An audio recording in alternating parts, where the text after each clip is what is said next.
आज हम लोग बात करने जा रहे हैं उन 3 लोगों के बारे में जिन्हें the royal Swedish academy of sciences की तरफ से फिजिक्स यानी कि भौतिक विज्ञान में नोबेल प्राइज से सम्मानित किए जाने का फैसला लिया गया, जिनमें सबसे आगे नाम रहा रॉजर पेनरोज का, and he was awarded with 1/2 of the prize, और बाकी का हाफ रेनहिल्ड गेंजेल और एंड्रिया गीज ने जॉइंटली शेयर किया।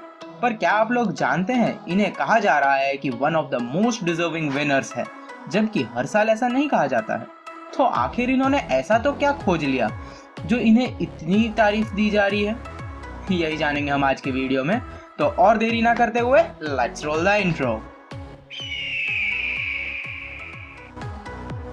जनवरी 1965 में आइंस्टाइन की मृत्यु के 10 साल बाद, जब यही माना जाता था कि Einstein new the universe better than anyone else did, तब रॉजर पेनरोज ने सरल मैथमेटिकल मेथड्स के इस्तेमाल से प्रूव किया था कि ब्लैक होल एल्बर्ट आइंस्टाइन के जनरल थ्योरी ऑफ रिलेटिविटी का प्रत्यक्ष परिणाम। और दूसरी तरफ देखा जाए तो आइंस्टाइन को खुद ही विश्वास नहीं था कि ब्लैक होल वास्तव में मौजूद होते हैं। ये सुपर मैसिव मॉन्स्टर जो उन सभी चीजों को अपने अंदर खींच लेते हैं जो उनमें प्रवेश करते हैं।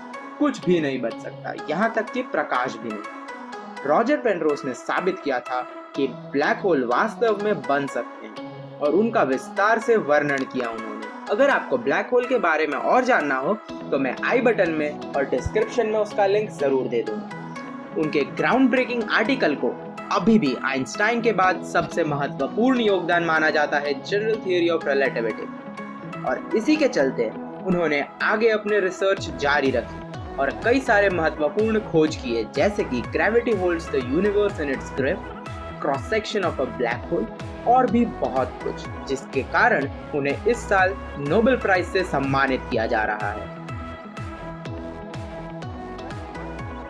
तो अब बढ़ते हैं हम हमारे दूसरे नोबेल प्राइज विनर्स की तरफ, रेनहार्ड गेंजेल और एंड्रिया गीज। इन्होंने इंडिविजुअली एस्ट्रोनॉमर्स के एक समूह का नेतृत्व किया जिसकी शुरुआत 1990 के दशक से की गई थी। हमारी आकाशगंगा के केंद्र में स्थित सैजिटेरियस ए नामक क्षेत्र पर इन्होंने अपने रिसर्च को केंद्रित किया था। इन्होंने मिल्की वे के मध्य के निकटतम सबसे ब्राइटेस्ट स्टार्स के कक्षाओं को एक्सट्रीम प्रिसिशन के साथ मैप किया और इन्हें स्टडी किया। इन दोनों समूह के मैप एक दूसरे से सहमत हैं। दोनों ही एक अत्यंत भारी अदृश्य वस्तु की ओर इशारा करती हैं जो तारों को चारों ओर से काफी तेज रफ्तार पर खींचते हुए आगे बढ़े चले जा रही है। लगभग 4 मिलियन सोलर मासेस हमारे सौर मंडल से बस थोड़े ही बड़े क्षेत्र में समाया हुआ है। आखिर है क्या ये चीज? यही जानने के लिए दुनिया के सबसे बड़े टेलीस्कोप्स का उपयोग करते हुए गेंजेल और गीज ने मिल्की वे के केंद्र में इंटरस्टेलर गैस और धूल के विशाल बादलों के अंदर से देखने के तरीकों का विकास किया। टेक्नोलॉजी के सीमा को बढ़ाते हुए उन्होंने पृथ्वी के वायुमंडल के कारण होने वाले डिस्टॉर्शन से निपटने के लिए नई तकनीकों को इजाद किया, अद्वितीय उपकरणों का निर्माण किया और खुद को लॉन्ग टर्म रिसर्च के लिए प्रतिबद्ध किया। उनके काम से हमें मिल्की वे के सेंटर में एक सुपर मैसिव ब्लैक होल होने के अभी तक के सबसे ठोस और पुख्ता सबूत दिए जा रहे हैं। और अगर देखने जाए तो जैसा कि मैंने पहले कहा था, इस साल के Nobel prize selections one of the best रहे हैं। और ये बात सिर्फ मैं नहीं बल्कि डेविड हेविलैंड, जो कि नोबेल कमेटी फॉर फिजिक्स के चेयरमैन हैं, वो भी कहते हैं। उन्होंने कहा कि इस साल के नोबेल लॉरेट्स की खोजों ने कॉम्पैक्ट और सुपरमैसिव ऑब्जेक्ट्स के अध्ययन में एक नया ब्रेक थ्रू लाया है।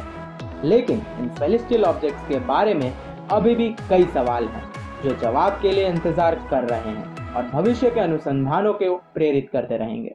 न केवल उनके इंटरनल स्ट्रक्चर्स के बारे में बल्कि ब्लैक होल के आसपास के क्षेत्र में एक्सट्रीम सिचुएशंस के तहत गुरुत्वाकर्षण के हमारे सिद्धांत का परीक्षण करने के तरीकों के बारे में भी एक बहुत बड़ा प्रश्न है। और उनकी बातों से तो यही लग रहा है कि बहुत ही जल्द हमारे होनहार साइंटिस्ट हमें एक और ब्रेक थ्रू को विटनेस करवाएंगे और वो हमारे ह्यूमन रेस को एक और कदम आगे ले जाएगी। तो इन सारे साइंस रिलेटेड न्यूज़ के साथ मैं अपने चैनल पर फिर से हाजिर हो जाऊंगा, और साथ ही साथ और भी logical videos, educative and innovative contents के लिए मेरे चैनल को सब्सक्राइब करना ना भूलें। और जितना हो सके इस वीडियो को शेयर ज़रूर करें अपने दोस्तों के साथ और उन्हें भी हमारी यूट्यूब कम्युनिटी का एक हिस्सा बनाएं। क्योंकि अगर 100 लाइक्स अचीव कर पाते हैं हम लोग तो मैं आपके लिए एक स्पेशल वीडियो लेके आऊँगा जो कि इन सारी डिस्कवरीज पे एक गहरी रोशनी डालेगी, बट हमेशा की तरह सरल। तो चलिए हम विदा लेते हैं, तो फिर मिलते हैं हम अगले वीडियो में। तब तक के लिए